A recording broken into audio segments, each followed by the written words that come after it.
বুকুৱে বুকুৱে বুজি নোপোৱাকে দেহিতি বাখৰ তিনিটি আখৰ মৰম নামৰে সলনি কৰিবলৈ মন তোৰ লগতে এৰি গ'লে এৰাব নেলাগে মইনা মাত এৰি গ'লে নেলাগে ভাল। নমস্কাৰ বন্ধুসকল, স্বাগতম জনাইছোঁ আপোনালোকক মোৰ ইউটিউব চেনেলৰ মাজলৈ। আৰু আজি মোৰ লগত এনে দুগৰাকী উদীয়মান শিল্পী উপস্থিত আছে যাৰ কণ্ঠই আপোনাক আপ্লুত কৰিব। আৰু আপোনালোকে চাই আছে RMD Walls। আৰু আপোনালোকে যদি মোৰ চেনেলটোলৈ নতুনকৈ আহিছে তেনেহ'লে মোৰ চেনেলটো ছাবস্ক্ৰাইব কৰিব নাপাহৰিব, কিয়নো এনে ব্যতিক্ৰমী কিছু ভিডিঅ' আপোনালোকৰ মাজত মই লৈ আহিবলৈ চেষ্টা কৰোঁ যিসমূহ আপোনালোকে চাই ভাল পায়। আৰু আজি মোৰ লগত আছে দুগৰাকী উদীয়মান কণ্ঠশিল্পী। হৰা পাতে পাতে ফাগুন নামে পলাশৰে ৰং ৰাঙলী বতাহে কানে কানে ক'লে নহবা উদাস অভিমানী ভাল লাগে মোৰ কিয়নো চাই পচোৱা বতাহৰ ধেমালি মন যায় মোৰ ধৰিৰে উমলি পলাশৰ ৰঙতে নাঙলী বতাহে কানে কানে ক'লে নহবা উদাস অভিমানী হৰা পাতে পাতে ফাগুন নামে। স্বাগতম জনাইছোঁ তোমালোক দুয়োকে মোৰ ইউটিউব চেনেলৰ মাজলৈ। ধন্যবাদ। মই দৰ্শকক চিনাকি কৰিছোঁ দুয়োগৰাকী, আপোনালোকে দেখি নিশ্চয় গম পাইছে দুয়োগৰাকী হৈছে টুইন ছিষ্টাৰ আৰু খুব ধুনীয়া দেখিবলৈ, খুব ধুনীয়া গান গায়। আমি প্ৰথমতে চিনাকি কৰি দিছোঁ মোৰ আপোনাৰ ৰখিত এয়া দেখিছে, তেওঁৰ নাম হৈছে মেঘা কাশ্যপ আৰু এয়া হৈছে টিনা কাশ্যপ। তোমালোকৰ ঘৰ ক'ত কেনেধৰণে পৰিছে আমি সেই বিষয়ে কথা পাতিম, কিন্তু প্ৰথমতে আমাৰ দৰ্শকসকলে এটা গান শুনিব বিচাৰিব, গতিকে তোমালোকে এটা গান অকণমান কলি গুণগুণাই দিয়া। এটি সুবাসনা বাৰ বহুত ধুনীয়া গীত, আমি খুবেই বেছি ভাল পাওঁ, চ' সেইটোৱে আমি গাবলৈ গুণগুণাব ট্ৰাই কৰিম। দেহিতি বাখৰ তিনিটি আখৰ মৰম নামৰে সলনি কৰিবলৈ মন তোৰ লগতে দেহিতি বাখৰ নেলাগে ভাগৰ তোক ভাবিলে মই হলো যেন পাগলী ৰাধা তোৰ কাৰণে যৌৱন শাওনৰে বেলিতি চুকাই ইমান তোক ভাবি ভাবি কোমল কোমল কোমল দেহাৰ পৰে টান এটা ঢেকি যেন বুকুত খুন্দে ধান এটা ঢেকি যেন বুকুত খুন্দে ধান। খুব সুন্দৰ, খুব ভাল লাগিলে। আপোনালোকে নিশ্চয় গম পাইছে তেওঁলোকৰ কণ্ঠৰ যাদু ইতিমধ্যে আপোনালোকে উপলব্ধি কৰিব পাৰিছে। গতিকে আহক আমি দুয়োগৰাকী উদীয়মান শিল্পীৰ সৈতে চিনাকি হওঁ, তেওঁলোকৰ বিষয়ে জানো কিছু কথা, আৰু আমি আপোনালোকক গানো শুনাই দিম, যিহেতু আপোনালোকে কথা পাতিলে নিশ্চয় হয়তো ব'ৰ হ'ব। আমি টিনা অ'কে মেঘা কনফিউজ হৈ গৈছোঁ, কাৰণ দুয়োগৰাকী দেখিবলৈ একেই, ইমান ধুনীয়া। গতিকে মেঘা আৰু টিনাই কি কৰি আছা?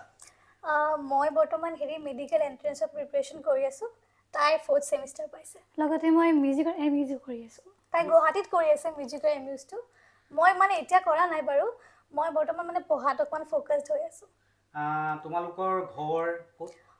ঘৰটো বেজেৰাত হয়। আপুনি বাইহাটা চাৰিআলি বেজেৰা বুলি ক'ব পাৰে। নিশ্চয়।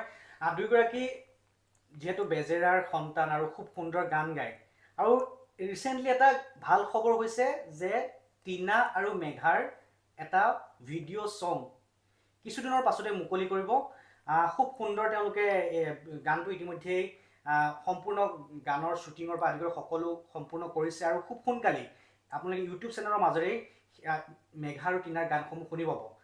কিন্তু তাৰ পূৰ্বে মেঘাৰ বিষয়ে জানিব বিচাৰোঁ। মেঘা, গানৰ প্ৰতি আগ্ৰহ ক'ৰ পৰা আহিলে? এইটো আচলতে বহুত সৰুৰে পৰা আমি গান গাওঁ।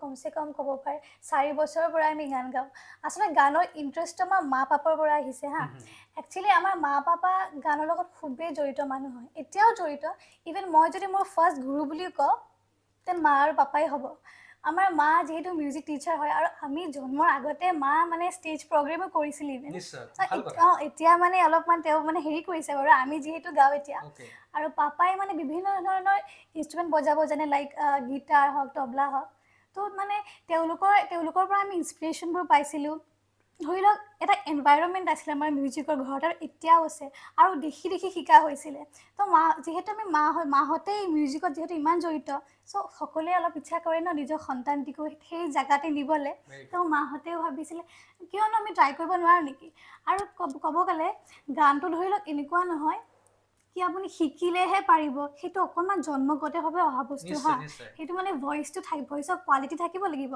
মই নকওঁকৈ সৰুতে আপুনি ইমান ভাল গাব বা কিবা গাব তথাপিও মানে গাবলৈ ট্ৰাই কৰিছিলোঁ হা তো ফাৰ্ষ্ট আমি 4টি গীত মা মানে আমাক শিকাইছিলে হা তো সেই 4টা গীত লৈয়ে আমি এখন প্ৰগ্ৰেম কৰিছিলোঁ সেইখন আছিল সেহেনিপাৰা সেইখন প্ৰগ্ৰেমত আমাক মানে তেওঁলোকে মতা নাছিলে আমাৰ পাপাই ঠিক কৰি দিছিলে কি চাওঁ কি হয় তাতে আমি ধুনীয়াকৈ গীতকেইটা গালোঁ গোৱাৰ পিছত জাষ্ট গাইছোঁ আৰু মানে এনেই ধৰি লওক তেতিয়াতো আমি মানে মেচিয়ৰে নহয় বহুত সৰু 4 বছৰীয়া ছোৱালী যিহেতু গাইছোঁ তাৰপিছত সেইখন প্ৰগ্ৰেমৰ পিছতে আমাক নিজে মানে মাতিছিলে আল্টা প্ৰগ্ৰেমত তাৰপিছত এনেকৈ কণ্টিনিউ বহুকেইখন মঞ্চত আমাক গীত পৰিৱেশন কৰিবলৈ মাতিছিলে আৰু আমি পাৰফৰ্মেঞ্চো দিছিলোঁ আমি যদি কওঁ কমচে কম 150খন মানৰ উপৰিও প্ৰগ্ৰেম কৰিছোঁ আমি সেই অঞ্চলকেইটাত মাত্ৰ 4 বছৰৰ 4 বছৰৰ পৰা ক'ব গ'লে 13-14লৈকে কৰিছোঁ আৰু তাৰপিছত অলপমান ঠিক জানেই ন 2 বছৰমান ক'ভিডৰ কাৰণে প্ৰব্লেম হৈছিলে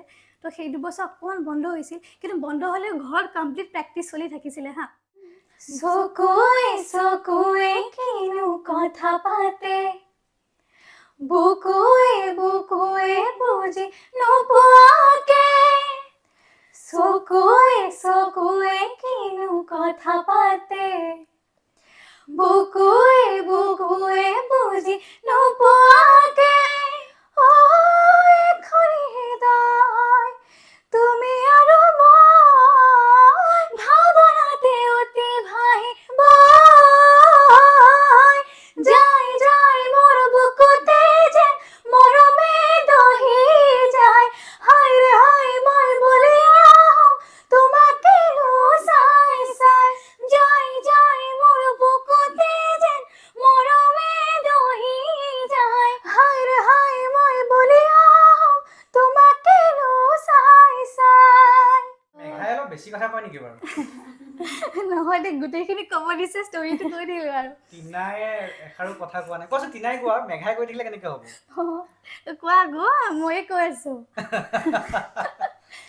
মেঘাৰ গানৰ চৰি দেখিছে কনফিউজটো হৈয়ে যায় টিনাৰ গানৰ প্ৰতি ইণ্টাৰেষ্ট এতিয়া যদি কওঁ ডাঙৰ কোন প্ৰথমতে মই হয় কিমান সময়ৰ ডাঙৰ 5 মিনিটৰ 5 মিনিটত তুমি সৰু হৈ গ'লা ক'ব গ'লে কথাখিনিতো একেই হয় ময়ো সেনেকুৱাই তাই যদি 4 বছৰৰ পৰা ময়ো সেনেকৈ গান গাইছোঁ আৰু সেনেকেই আমাৰ জাৰ্নিটো ষ্টাৰ্ট হৈছে মাহঁতৰ পৰাই আৰু সেনেকৈ আমি এখন প্ৰগ্ৰেমৰ পৰাই বহুতকেইখন প্ৰগ্ৰেম কৰি আমাক মানুহে জনা হৈছে নিশ্চয় আৰু তোমালোক এতিয়া কোন কলেজত পঢ়ি আছা মইতো বাৰু এন্ট্ৰেন্স কৰি আছা এন্ট্ৰেন্সৰ কোচিং ট্ৰাই কৰি আছা তুমি মোৰ আমাৰ মানে ঘৰৰ কাষতে এখন কলেজ তাতে মই পঢ়ি আছোঁ নামটো কলেজখনৰ আঞ্চলিক কলেজ সেইখনত পঢ়ি আছোঁ নিশ্চয় আজিতো আমি তোমালোকে কলেজত গান গোৱা মাতে কলেজতো মাতে আৰু আজিলৈকে ষ্টেজ প্ৰগ্ৰেম কৰিছা যিহেতু এতিয়া ডাঙৰ ৰিচেণ্ট ক'ভিডৰ পাছত ষ্টেজ প্ৰগ্ৰেম তাৰপিছত গুৱাহাটীত কৰিছিলোঁ 2খনমান পাহৰিছোঁ হা এতিয়া আচলতে ধৰি লওক এনেকৈ আগতে যেনেকৈ বেক টু বেক প্ৰগ্ৰেম কৰা হৈছিলে এতিয়া আৰু তাৰপিছত অকণমান কমিছে মানে আমিও কৰা নাই পঢ়া পাতিৰ কাৰণে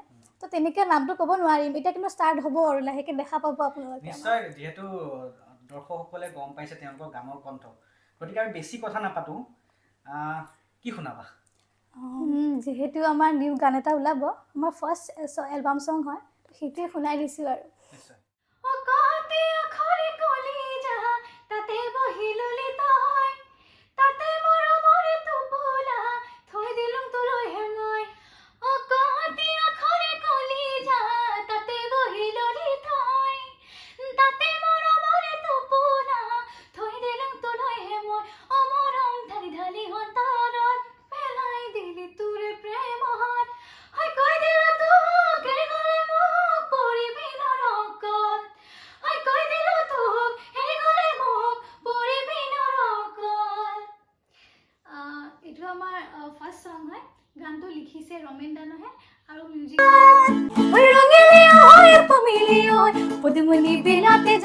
বাও ৰঙিলী হয় পমিলি ঐ পুথি খলিহন আজি হকেবা ৰঙিলী হয় পমিলি ঐ জকাই এৰি বিহুকে গাও ৰৈ ৰৈ ৰৈ ৰৈ ৰতি মইনা মইনা মতি তোমালোকৰ ঘৰলৈ সদায় যাব পাৰো মই ৰৈ ৰৈ ৰৈ ৰৈ ৰতি মইনা মইনা মতি দিয়া দিয়া যদি এষাৰ মৰমৰে মাত।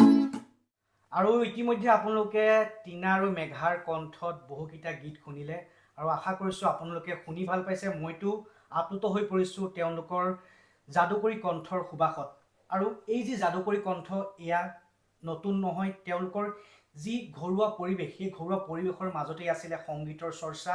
তেওঁ দেউতাক ইতিমধ্যে আপোনালোকে দেখিছিলে গীটাৰত যিগৰাকী ব্যক্তিয়ে গীটাৰ সংগত কৰিছিলে টিনা আৰু মেঘাৰ লগত, সেয়া তেওঁলোকৰ দেউতাক হয়। আনকি মাকেও সৰুৰ পৰাই তেওঁলোকক যি গীতৰ চৰ্চা কৰিছিলে, মাকৰ কণ্ঠটো সৰস্বতীৰ বাস আছে। গতিকে আমি আমাৰ দ্বিতীয় যিটো গীত আপোনালোকে শুনিব পাব টিনা, মেঘা আৰু তেওঁ পিতৃ মাতৃৰ কণ্ঠত। আহক শুনো সেই সুমধুৰ, সেই যাদুকৰী কণ্ঠৰ সেই পৰিয়ালটোৰ গীত।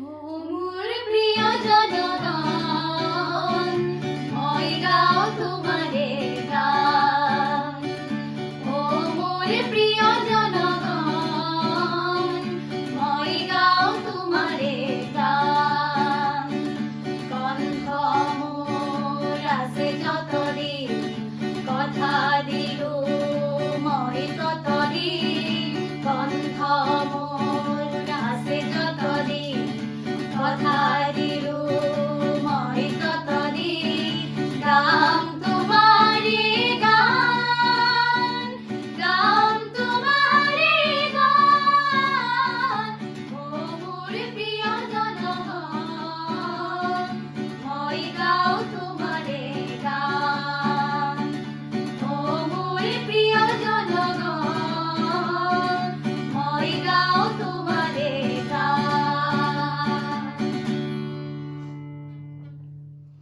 আৰু আপোনালোকে ইতিমধ্যে সংগীতৰ যাদুৰ কণ্ঠৰে আপ্লুত কৰা এই পৰিয়ালটোৰ গীত শুনিলে। আমাৰো শুভেচ্ছা থাকিল টিনা আৰু মেঘালয় আৰু এই পৰিয়ালটোলৈ, যিটো পৰিয়ালে অশেষ কষ্ট কৰি পিনাই দুগৰাকীকৈ যমজ সন্তানক এক সুন্দৰ ভৱিষ্যত দিয়াৰ চিন্তা চৰ্চা কৰিছে। আমি সমূহ পৰিয়ালটোলৈ শুভেচ্ছা জ্ঞাপন কৰিছোঁ আৰু আশা কৰিছোঁ টিনা আৰু মেঘাৰ ভৱিষ্যত জীৱন উজ্জ্বল হওক, সেয়া কামনা কৰিছোঁ।